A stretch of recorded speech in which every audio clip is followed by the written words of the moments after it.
I think एक लो rank के जो फॉरेन ऑफिस के शख्स थे उन्होंने वेलकम किया। Please correct me if I am wrong. I do not know the person who welcome him, लेकिन he was not a politician either, वो पॉलिटिशियन भी नहीं थे।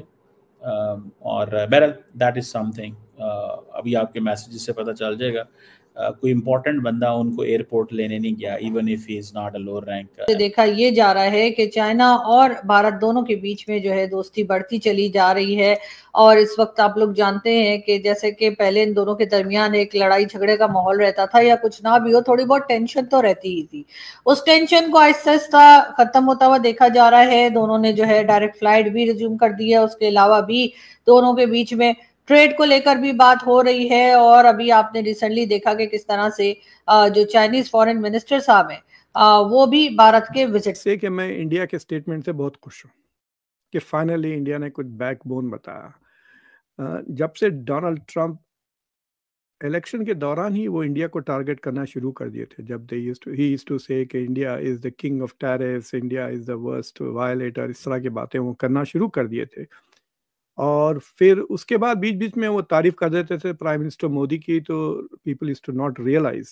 फिर जब से फरवरी के बाद जब से उन्होंने टैरिफ्स की बातें शुरू की और फिर प्राइम मिनिस्टर मोदी गए, India has been playing on the back foot. तो आप ये कह सकते हैं ये पहला बॉल है जो फ्रंट। तो दोस्तों अभी आप देख रहे हैं कि किस तरह से कि जियो पॉलिटिक्स में कितना बड़ा फेरबदल हो रहा है और किस तरह से बदलाव होते हुए नजर आ रहे हैं, और ये एक आगे चलकर किस दिशा की ओर मुड़ेगा, किस तरफ जाएगा, ये देखने की बात इसमें होने वाली है। अभी आप देखेंगे कि किस तरह से कि एक बहुत बड़ा बदलाव भारत और चाइना के रिलेशन के बीच में होने लगा है, और दूसरी तरफ आप देखेंगे कि किस तरह से चाइना का जो झुकाव है, चाइना का जो एक अपना रोल है, अब वो भारत की ओर जो है नजर आ रहा है, और एक अपनी नजर वो भारत की ओर बना रहा है, क्योंकि अब उसे एहसास हो रहा है कि हमें इतने बड़े अपने पड़ोसी देश से जो है लड़ने की, या हम इससे कब तक लड़ेंगे, इसकी कोई जो है टाइमिंग फिक्स होने वाली नहीं है, और उसके लड़ाई से हम केवल चाइना का नुकसान होता हुआ उसको नजर आ रहा था। और अब इसी के साथ में उसने देखा कि एक तरफ तो भारत जैसे बड़े पड़ोसी देश से हम दुश्मनी ले रहे हैं, और दूसरी तरफ उनका एक दुश्मन जो बहुत बड़ा दुश्मन है, जो उसको अब नीचे लाने की कोशिश में कर रहा है, और जैसा कि आप जानते हैं कि उनका नाम ट्रंप है, और वो बैठा हुआ है इस फिराक में कि कैसे चाइना को नीचे लाया जाए। तो अब इन सब चीजों को देखते हुए चाइना की समझ में आ रहा है कि हम जो है भारत से अपनी जो है मित्रता को बढ़ाएं, अपनी दोस्ती बढ़ाएं, अपने रिलेशन को और मजबूत करें, और इसके साथ साथ ट्रेड वगैरह में भी हम जो है अब एक अच्छे पार्टनर के रूप में दुनिया के सामने प्रेजेंट करें। अब ऐसे में भारत के पास भी एक मौका है कि ताकि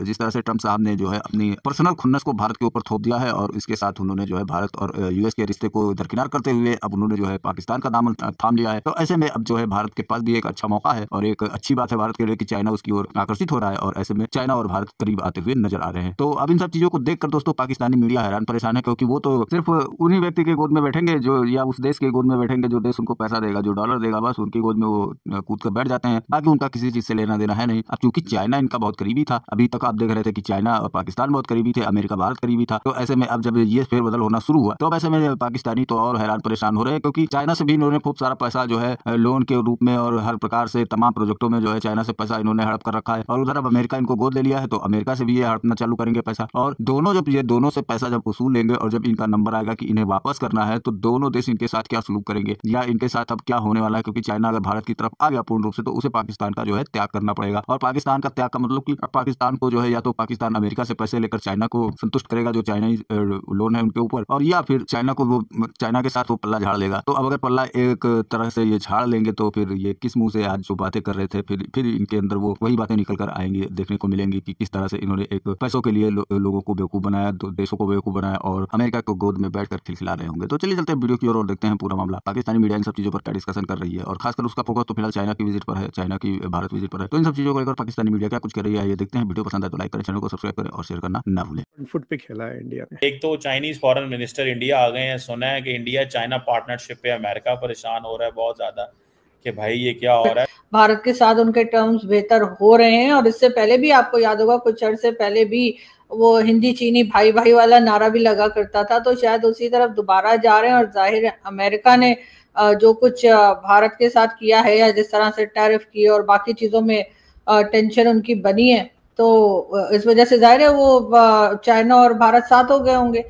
क्योंकि जब पीएम मोदी को अगर आप देखें तो वो बिजनेस पे ज्यादा ध्यान देते हैं, उनका ना तो वॉर की तरफ कोई खास होता है जो हमारे यहाँ होता रहता है ना कि हमने अटैक करना है तो हमने ये कर देना है, गजवा हिंद कर देना है, उस तरह की चीजें नहीं होती सर। वो पैसा बढ़ाने में ज्यादा इंटरेस्टेड रहते हैं। अमेरिका का तिजारती दौरा मंसूख हो गया है भारत का, और इस सूरत हाल में जो सबसे बड़ा झटका है वो चाइना के फॉरेन मिनिस्टर हंगामी दौरे पर पहुंच रहे इंडिया। ये बड़ी अजीबोगरीब और अनहोनी बात है कि चाइना के फॉरेन मिनिस्टर वांग जी जिस दौरे पर पहुंच रहे हैं वहां वो मुलाकात करने जा रहे हैं मोदी से, जयशंकर से, अजीत डोवल से, और इंडिया और चाइना मिलकर हैरानकुन अमेरिका के खिलाफ अब लड़ाई के लिए सफबंदी करने जा रहा है।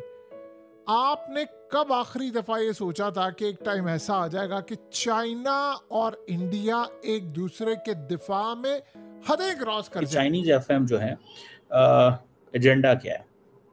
एजेंडे बहुत ज़्यादा है। एजेंडा ये है, पहली बात तो ये है कि आज आपको पता है अमेरिकन ने क्या किया। आज आपको पता है कि अमेरिका ने पैगाम भेजा है इंडिया को कि it is not going to work the way it is working. Financial Times में आज मिस्टर पीटर जो कि सीनियर काउंसिल हैं ट्रेड के ट्रेड एंड मैन्युफैक्चरिंग के president of the United States के, उन्होंने फाइनेंशियल टाइम्स में लिखा है कि इंडिया रशिया के साथ बहुत इज कोजिंग अप।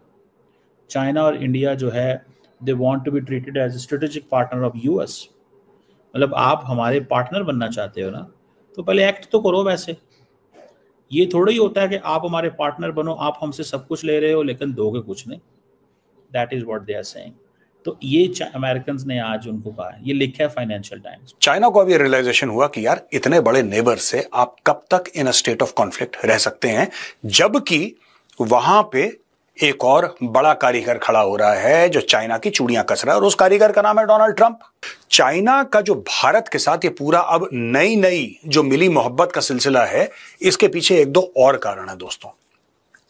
एक तो ये है कि डोनाल्ड ट्रंप से एक नया खतरा आ गया, टैरिफ का खतरा आ गया, तो फिर भारत के साथ मिलकर चलो, सबके साथ लड़ाई मत करो, पहली बात। दूसरी चीज, बहुत बड़ी चीज, उनको ऐसा लग रहा है कि हां अब रशिया और यूक्रेन की लड़ाई सचमुच खत्म हो सकती है। लेकिन इस वक्त जिस तरह से उनके फॉरेन मिनिस्टर जो हैं वो विजिट कर रहे हैं और भारत को, और उसके साथ साथ डोनाल्ड ट्रंप जिस तरह से भारत के साथ बिहेव कर रहे हैं, बार बार वो टैरिफ की धमकी देते हैं। कभी कहते हैं टैरिफ 80% कर दूंगा, कभी कहते हैं जी टैरिफ ऑलरेडी 50% तो कर ही दिया है। और इसी तरह की बातें जो है भारत को लेकर डोनाल्ड ट्रंप करते चले आ रहे हैं। और यकीनन लोगों का कहना ये भी है कि इस किस्म का बिहेवियर दिखाकर या इस किस्म की बातें करके डोनाल्ड ट्रंप एक तरह से भारत को चाइना की तरफ धकेल रहे हैं। जी हाँ, चाइना वही है जिसकी अमेरिका से कभी नहीं बनी। और एक जमाने में ये भी कहा जाता था कि अगर अमेरिका को कोई टफ टाइम दे सकता है तो वो चाइना ही है। अब चाइना जिस तरह से बाद में जो कुछ हुआ, कुछ इकोनॉमी वगैरह का भी प्रॉब्लम रहा, तो कुछ दिनों के लिए तो चाइना थोड़ा सा स्लो डाउन हो गया है। लेकिन इस वक्त जिस तरह से भारत और चाइना दोनों मिलकर काम कर रहे हैं, साथ साथ दिखाई दे रहे हैं। चाइनीज आ रहे हैं, इंडिया आए हैं, तो होगा क्या? सबसे पहले D escalation of troops Ladakh, ठीक है ना जी, कि पेट्रोलिंग जो है वो दोबारा शुरू होगी लाइन ऑफ एक्चुअल कंट्रोल पे, डायरेक्ट फ्लाइट्स दोनों की शुरू होंगी। ये एजेंडा है टॉक्स का between Wang Yi. Wang Yi, remember one thing, Wang Yi is a member of the Politburo of the Communist Party of China. ये सारी चीजें देखती है दुनिया चाइना को देखना भूल गई पिछले 3 सालों से, और चाइना चुपचाप अपने आप को और तगड़ा कर रहा है और मजबूत कर रहा है, नए प्लेटफॉर्म्स वेपन्स के ला रहा है, अपनी फौज को मॉडर्नाइज कर रहा है, अपनी इकोनॉमी को कंसोलिडेट कर रहा है। चाइना ये सब कर रहा है क्योंकि चाइना को कोविड के बाद बहुत बड़ा झटका लगा। कोविड के बाद इतना बुरा झटका लगा चाइना को कि चाइना उससे उभर नहीं पा रहा था। लेकिन फिर उसके लिए रशिया और यूक्रेन की लड़ाई एक वरदान जैसी साबित हुई। सारी की सारी दुनिया जो उस समय चाइना को ब्लेम कर रही थी कि तुम्हारी वजह से कोविड हुआ है, लाखों लोग मर गए, सब अचानक भूल गए चाइना को और सब के सब रूस को कंडेम करने में लग गए।